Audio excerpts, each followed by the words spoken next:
তোর কি এতটা যোগ্যতা আছে এটা সমাধান করার? এটাকে বড় বড় লোকেরাও সমাধান করতে পারে না। যদি তুই এটা করে ফেলিস তাহলে আমি তোকে ফ্রিতে পড়াবো আর 50 লাখও দেব। হ্যাঁ, আমি এটা সমাধান করে দেব। সকালের সময় ছিল, রোদ এখনো পুরোপুরি ছড়িয়ে পড়েনি, কিন্তু শহরের সবচেয়ে নামী স্কুল জ্ঞানদীপ ওয়ার্ল্ড স্কুলের বাইরে আগেই হইচই শুরু হয়ে গিয়েছিল। বড় বড় গাড়ি একের পর এক গেটের সামনে এসে থামছিল। ইউনিফর্ম পরা বাচ্চারা নামছিল, তাদের ব্যাগ নতুন ছিল, জুতো চকচক করছিল এবং মুখে আত্মবিশ্বাস ছিল। কিন্তু সেই গেট থেকে একটু দূরে বড় একটি আবর্জনার স্তূপের পাশে একটি রোগাপাতলা ছেলে ঝুঁকেছিল। তার নাম ছিল আরিয়ান। হাতে ছেঁড়া একটি বস্তা, পায়ে ঘষে যাওয়া চটি, শার্টে পুরনো দাগ ছিল, আর চুল এমন যেন মাসের পর মাস চিরুনি দেখেনি।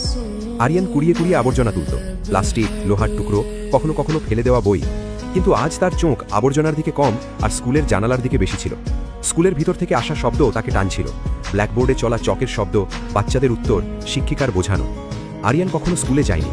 তার বাবা রিক্সা চালাতেন, মা বাড়ি বাড়ি বাসন মাজতেন। দিনে দুবেলা খাবার জোগাড় করাই বড় কথা ছিল। পড়াশুনো তাদের জন্য স্বপ্ন নয়, বিলাসিতা ছিল। কিন্তু আরিয়ান আলাদা ছিল। যখন সে আবর্জনার মধ্যে পুরনো খাতা পেত তখন সেগুলো বিক্রি করত না, নিজের কাছে রেখে দিত। ভাঙা পেন্সিল দিয়ে দেয়ালে প্রশ্ন সমাধান করত, গাড়ির নম্বর যোগ করত, দোকানের বোর্ড থেকে সংখ্যা বের করে সমীকরণ বানাত। তার কাছে সংখ্যাগুলো বন্ধুর মতো লাগত। সেদিন যখন সে স্কুলের দেয়ালের পাশে দাঁড়িয়েছিল তখন ভিতর থেকে জোরে একটি আওয়াজ এলো। এই প্রশ্নটা পুরো শহরে কেউ সমাধান করতে পারেনি। কণ্ঠটা ছিল স্কুলের প্রিন্সিপাল শ্রী অরবিন্দ চৌহানের। তিনি তার রাগী স্বভাবের জন্য বিখ্যাত ছিলেন। আরিয়ান জালির কাছে সরে এলো। ভিতরে দ্বাদশ শ্রেণীর স্পেশাল ম্যাথ ক্লাস চলছিল। বোর্ডে একটি বড় জটিল গণিতের প্রশ্ন লেখা ছিল, ইন্টিগ্রাল, লিমিট এবং এমন সব চিহ্ন যেগুলো দেখেই সাধারণ ছাত্ররা ভয় পেয়ে যায়। একজন মহিলা শিক্ষিকা বললেন, স্যার, এটা তো ইউনিভার্সিটি লেভেলের প্রশ্ন, বাচ্চারা এটা পারবে না। প্রিন্সিপাল বললেন, যদি এই ক্লাসে কেউ নিজেকে জিনিয়াস ভাবে তাহলে আজ এখানেই সেটা প্রমাণ করুক। তাকে আমি পুরো 50 লাখ দেব। ক্লাসে নীরবতা নেমে এলো। আরিয়ানের চোখ চলে উঠল। টাকার মূল্য সে জানত।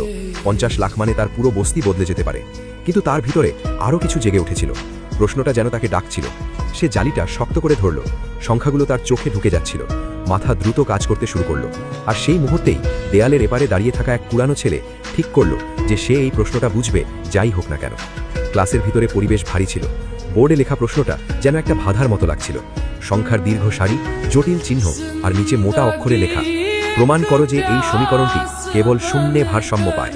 প্রিন্সিপাল অরবিন্দ চৌহান আত্মবিশ্বাসের সঙ্গে দাঁড়িয়েছিলেন। তার চোখে চ্যালেঞ্জ ছিল।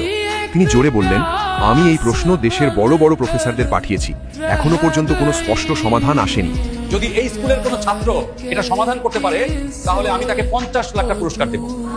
ক্লাসে ফিসফাস শুরু হয়ে গেল। কারোর চোখে লোভ, কারোর মুখে ভয়। ঠিক তখনই গণিতের সিনিয়র শিক্ষিকা মীরা মেহরা ম্যাডাম চেয়ার থেকে উঠলেন।